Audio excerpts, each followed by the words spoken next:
कुछ किलोमीटर ऊपर तक एक घेरा ऐसा है जहां पर हवाएं हैं, वायु है, और वायु का यही घेरा जो है यही हमारा वायुमंडल कहलाता है। अब इसके अगर हम घटकों के बारे में देखें तो सबसे अधिक मात्रा में इसमें 78% नाइट्रोजन पाई जाती है। हमारे वायुमंडल में, पृथ्वी के चारों ओर जो वायुमंडल है, सबसे अधिक 78%, जिसको हमने इस चित्र में गुलाबी रंग से समझा है। कितने हिस्से में नाइट्रोजन है मान लेते हैं। ऐसा नहीं होगा कि पृथ्वी के इस हिस्से में सिर्फ नाइट्रोजन होगा, सब घुली मिली है। हम इसको समझने के लिए अलग कर लिए हैं, है ना। ऐसा नहीं है कि जहां नाइट्रोजन है वहां ऑक्सीजन नहीं है, जहां ऑक्सीजन है वहां नाइट्रोजन नहीं है। हर जगह सब है, यहाँ ऑक्सीजन भी है, नाइट्रोजन भी है। हमने इसको समझने के लिए इतने हिस्से को अलग दर्शाया है कि ये नाइट्रोजन है।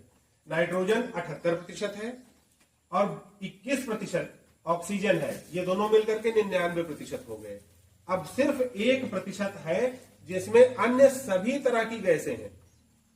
कार्बन डाइऑक्साइड, कार्बन मोनोऑक्साइड आदि आदि आदि जितने भी हो सकती हैं, सब इसमें है। अब कार्बन डाइऑक्साइड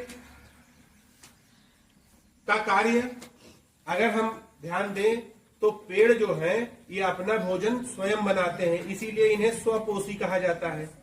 ये सूर्य से रोशनी लेते हैं, पृथ्वी से कुछ नमी लेते हैं, खनिज लवण लेते हैं और वायुमंडल से कार्बन डाइऑक्साइड नामक गैस का अवशोषण करते हैं। तो ये प्रकाश संश्लेषण की क्रिया कर पाते हैं। तो वातावरण में मौजूद इस कार्बन डाइऑक्साइड गैस का ये उपयोग है।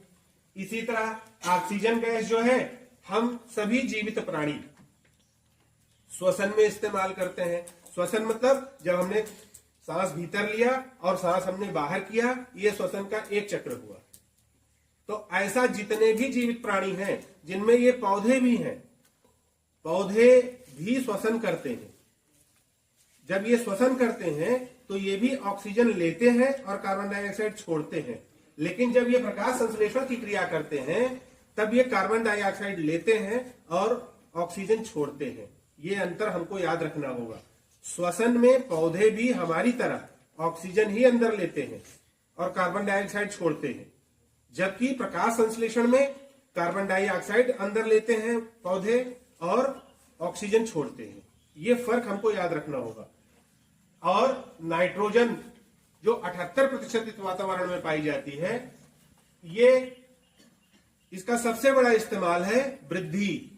जो ये आप पौधों में वृद्धि देख रहे हैं, हम में आप में जो भी शारीरिक वृद्धि हो रही है, किसी भी तरह की वृद्धि आप जहां पर भी देख रहे हैं, तो ये नाइट्रोजन गैस की बदौलत हो पाता है।